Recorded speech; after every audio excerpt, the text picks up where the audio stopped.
السلام علیکم ورحمۃ اللہ وبرکاتہ۔ اعوذ باللہ من الشیطان الرجیم، بسم اللہ الرحمن الرحیم۔ وَأَقِيمُوا الصَّلَاةَ وَآتُوا الزَّكَاةَ وَارْكَعُوا مَعَ الرَّاكِعِينَ۔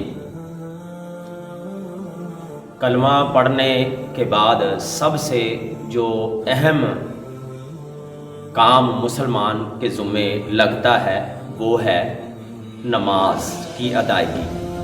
5 وقت کی نماز مسلمانوں پر فرض ہے، اسی لیے نبی علیہ الصلوۃ والسلام نے فرمایا جب بچہ 7 سال کا ہو جائے اس کو نماز کا حکم دو، اور جب 10 سال کا ہو پھر اس کو تھوڑا سا حکم سختی سے دینے کا آپ علیہ السلام نے فرمایا، تاکہ جب وہ بڑا ہو جائے تو نماز کی اس کی روٹین بن جائے، عادت بن جائے۔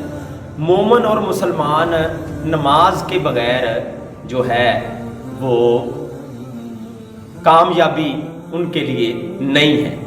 اصل مومن، اصل مسلم وہی ہے جو 5 وقت کی نماز باجماعت ادا کرتا ہے۔ منافقین جو ہے یہ اتنا اہم حکم ہے کہ نبی علیہ الصلوۃ والسلام کے دور میں منافقین بھی نماز پڑھا کرتے تھے اپنے ایمان کو ظاہر کرنے کے لیے، کیونکہ نبی علیہ الصلوۃ والسلام کے دور میں ایسا نہیں تھا کہ کوئی کلمہ پڑھنے والا وہ نماز چھوڑ کے جو ہے اپنے آپ کو مسلمان کہلائے۔ اور اسی لیے ایک کتابی بیان کرتے ہیں کہ کانا اصحاب محمد صلی اللہ علیہ وسلم لا یرون شیئا من الاعمال ترکہ کفر غیر الصلاۃ، کہ نبی علیہ الصلوۃ والسلام کے جو اصحاب تھے وہ نماز چھوڑنے کے علاوہ کسی اور کام کو کفر شمار نہیں کرتے تھے۔ یعنی کوئی نماز چھوڑتا تھا، نماز نہیں پڑھتا تھا تو وہ سمجھتے تھے کہ یہ کفریہ کام کر رہا ہے۔ اور نبی علیہ السلام کی حدیث بھی ہے العہد الذی بیننا و بینہم الصلاۃ فمن ترکہا فقد کفر، کہ ہمارے اور ان کفار کے درمیان جو عہد ہے وہ نماز کا ہے، جس نے اس کو چھوڑ دیا اس نے کفر کیا۔ اور فرمایا ان بین الرجل والشرک والکفر ترک الصلاۃ، تو انسان اور شرک اور کفر کے درمیان جو حد فاصل ہے، فرق ہے، وہ نماز کا چھوڑنا ہے۔ تو اس لیے مسلمان جو ہے 5 وقت فرض نماز اس پر فرض ہے کلمہ پڑھ لینے کے بعد۔ تو قیامت والے دن بھی سب سے پہلے جو سوال ہوگا، نبی علیہ السلام نے فرمایا ان اول ما یحاسب به العبد بصلاتہ، کہ قیامت والے دن سب سے پہلے بندے سے نماز کا سوال ہوگا۔ فإن صلحت، اگر نماز درست ہوئی، فقد افلح وانجح، وہ فلاح پا جائے گا، کامیاب ہو جائے گا۔ وإن فسدت، اور اگر نماز اس کی خرابی نماز کے اندر ہوئی، نمازیں پوری نہ ہوئیں، نمازیں پڑھی نہ ہوئیں، تو فرمایا کہ وہ فقد خاب و خاسر، وہ ناکام و نامراد ہو جائے گا۔ اور اسی طرح نبی علیہ الصلوۃ والسلام نے فرمایا کہ جو نماز پڑھتا ہے، نماز اس کے لیے دلیل، نور اور جو ہے وہ نجات کا سبب بنے گی، اور جس نے نمازوں کی حفاظت نہ کی تو یہ نماز اس کے لیے نہ دلیل ہوگی، نہ نجات کا ذریعہ ہوگی، نہ روشنی ہوگی۔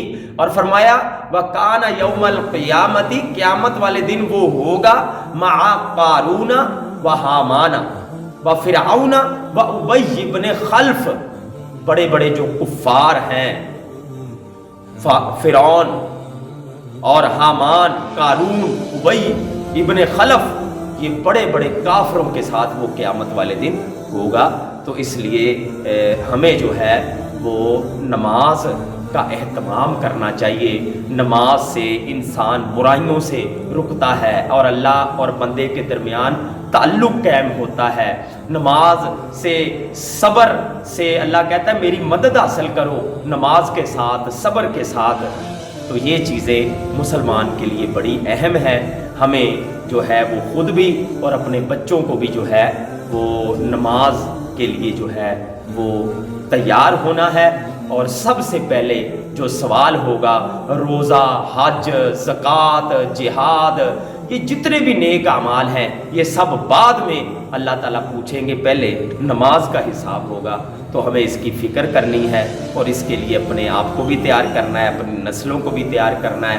آج مسجدیں ویران ہیں اور نمازیوں کو دیکھ رہی ہیں کہ بازار آباد ہے، گھروں کے اندر، چوکوں کے اندر، بازاروں کے اندر مجلسیں، محفلیں دکانوں میں لگی ہوئی ہیں، لیکن اللہ کے گھر جو ہے وہ ویران ہوتے نظر آ رہے ہیں۔ تو ہمیں چاہیے کہ ہم ان گھروں کو آباد کریں۔ جب ہم ان گھروں کو آباد کریں گے اللہ ہمارے گھروں کو آباد کرے گا، وگرنہ نبی علیہ السلام کی حدیث سنا کے بات کو ختم کرتا ہوں۔ آپ علیہ السلام نے فرمایا میرا جی چاہتا ہے کہ میں جب اقامت ہو تو کسی کو مسلح پہ کھڑا کروں اور اس کو کہوں جماعت کرائے، اور کسی کو ساتھ لے کے جاؤں، لکڑیاں اکٹھی کرنے کا حکم دوں، ان لوگوں کے گھروں کو آگ لگا دوں جو مسجد میں نماز پڑھنے نہیں آئے۔ تو میں عورتوں اور بچوں کی وجہ سے جس طرح کے روایتوں میں موجود ہے کہ ان کے گھروں کو نہیں جلاتا، کیونکہ عورتوں پر فرض نہیں ہے مسجد میں آنا۔ تو یہ آپ کا حکم ہے کہ میرا جی چاہتا ہے کہ میں مسجد میں نہ آنے والوں کے گھروں کو آگ لگا دوں۔ تو محترم بھائیو، ہمیں اس چیز کی فکر کرنی چاہیے۔ اللہ ہمیں سمجھ کے عمل کی توفیق دے۔ وما علیہ الا البلاغ۔